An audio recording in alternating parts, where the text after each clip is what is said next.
1, 2, 3. Whoa! He's so graceful. Look at that. Heavens. It's cold. It's really cold. Like how cold? It is so cold. Breaking news, it is so cold.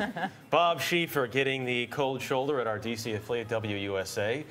The Ice Bucket Challenge is making more than just a splash on social media. It's creating a liquid jackpot, bringing in about $23 million for the fight against ALS, Lou Gehrig's disease. Now, other groups are trying to get in on that action, and it could change the way we look at fundraising and advertising. Abbey Klaassen is the editor of Advertising Age. Abby, good morning. Good morning. 2.4 million videos related to the Ice Bucket Challenge. You look at a Facebook feed these days, and 70% of it is Ice Bucket Challenges. That's what it feels like. Seriously? Seriously. Surprised by this? I think everybody's surprised by it. I mean, there's clearly some really key ingredients that went into making this a success and things that marketers will learn from. For example, it was simple. It wasn't overcomplicated. They weren't asking people to do something that was really complicated. And yet it was really fun to watch. So people got into it. You know, it's fun to see your friends and celebrities get doused by a bucket of cold water. And then thirdly, you know, it was really social, inherently social. By tagging your friends, issuing the challenge to them, it just spread like wildfire. You know, you see lots of ad agencies try and do stuff that's viral, that will go viral, and then they fail, right? That's right, that's right. And what's interesting about this, I think, because we were just talking about how hard it is to predict viral success.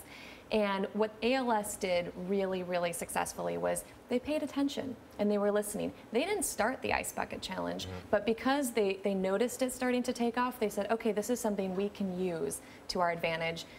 They got into it and really galvanized their members, and now it's become synonymous with ALS. And one of the things that I think marketers can be doing a better job of is really paying attention to what's happening on social media and the conversations that are out there and saying, what's our opportunity to get in here? That's a really smart point, yeah. When I was reading about this challenge, though, when it first started up, I also heard a term I'd never heard of before, which is slacktivism. This notion that people would be doing the viral things but not actually be donating. They were able to translate this into a lot of money. Absolutely. Can other causes do that, though? Well, I think we're probably going to see a lot of copycats. We've already seen a few spring up. I think there's one around suicide prevention, the doubtfire face, getting a pie in the face. Yeah, exactly.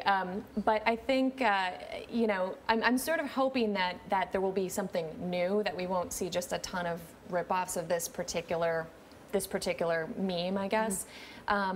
But, you know, it does come back to paying attention and figuring out what's the opportunity for your brand. And, you know, the other thing here, it's for charity.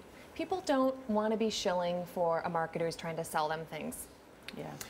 I'm also told, by the way, that Bob Schieffer has Ice Bucket challenged our CBS News president David Rhodes and also Scott Pelley. All right. So we're going to keep you posted on that one. Looking forward to seeing that. The Ice Bucket Challenge continues.